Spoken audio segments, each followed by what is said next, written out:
When you instead connect that to a US dollar account that's domiciled in the United States, you now, even if someone pushes a Fed wire to you, it's going to be less expensive for them. So an international US dollar wire is typically more expensive than a domestic US dollar wire.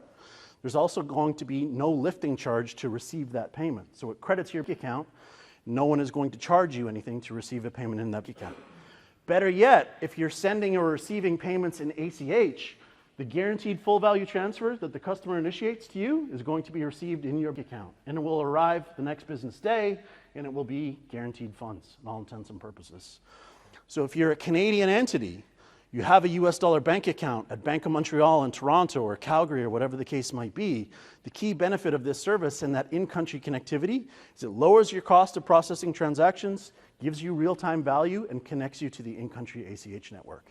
It allows you to do business in the United States just like a local US company, ultimately. So you then are completely indistinguishable from a US-based company doing business domestically at home. Make sense? Exact same thing is the case if you are a Canadian or a US-based company doing business in the UK or the Eurozone, ultimately. So today, if you're a US-based entity and you want to do business in the Eurozone, typically you would have to set up a legal entity. You would then have to populate that legal entity with boots on the ground, people on the ground. You would have to have a local office, not a post office box, in order to simply get access to a bank account, ultimately. The other key part is even if you have access to a bank account as a foreign jurisdiction operating in the Eurozone, you typically don't get local connectivity to that bank account. What our solution allows you to do is even without a legal entity, possibly even just a division of your US business, you can have an account that's domiciled in Frankfurt for euros and pound sterling in London so that you can send and receive payments connecting to the local payout schemes exactly the same way that we just talked about with US dollars and ACH. So you can do business in both of those jurisdictions just like a local entity, even if you don't have full legal standing within that respective jurisdiction. So the same thing applies.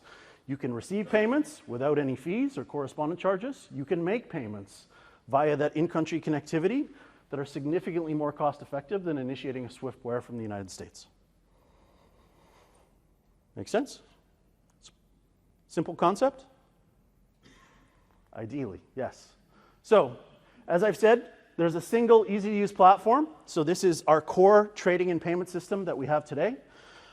This same platform can provide access to all of these accounts, so you can request it through your dealer or account manager, whoever that is that you're partnered with. But you can also open up these accounts or request them to be opened directly on the platform as well. There's a link that you can click, enable the account, and within 24 hours, that account will be open. Typically, it'll actually be on a same-day basis. You're then issued with instructions of account that is in your name as a company.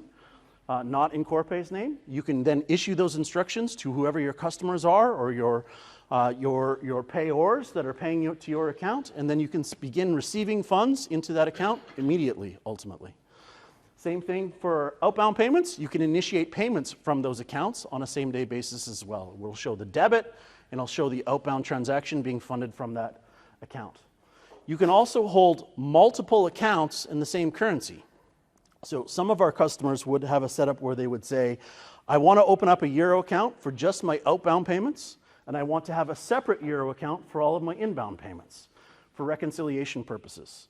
So if I look in my account and I'm looking at all the debits and credits in my outbound account, where I'm only pushing outbound credits or outbound payments from, and there's a credit that comes back to that account, I can immediately identify that as a failed payment that's been rejected and is being pushed back to my account.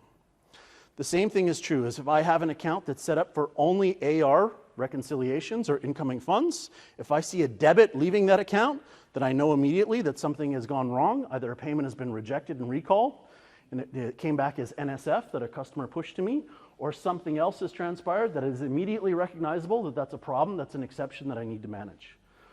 You can also set up as many accounts as you want for different divisions, different subsidiaries, different branch offices. It doesn't have to be an independent legal entity. You can then segregate those accounts based on whatever flows that you're trying to identify and reconcile. You also can have access to, just like a normal bank account, exact same thing, exact same concept exists in terms of accessing statements. So you can access those statements directly on the platform. You can generate them via PDF. You can generate them via CSV or an Excel file, or push to an Excel file. You can also generate them on the system, and you can have any sort of reporting that you're looking for as well. You can search by debits and credits. You can look at a particular reporting period. So just like you would have access to a typical bank statement, the same functionality exists for each of these accounts, irrespective of where they're domiciled. So you can see your real-time balances, you can see pending transactions, you can see transactions that have not fully debited, that are dated into the future. You have access to be able to view all of these different functions.